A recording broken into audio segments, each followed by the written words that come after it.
Hi everyone, welcome back. So in this video, I'm going to share with you how you can add an indicator in TradingView chart. So just follow me and follow the steps. It's so easy and simple.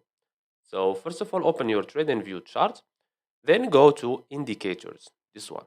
Click on it and type here, for example, moving average. So just type simple moving average, this one. Click on your indicator and the indicator will be here. If you want to make some changes to it, all you have to do is go to this arrow right here. Click on it. And as you can see here, this is our moving average. If you want to make sure it's this one, just click on it one time. And as you can see, it's highlighted. Now click on this gear icon and you can change the settings from here. For example, let's say you want to make this one a 20 moving average. So all you have to do is change the length to 20 like this. And as you can see, the moving average has been changed. Let's say you want to change the color, you can change it from here. For example, yellow. And you can also change the thickness of this moving average from here. So for example, like this.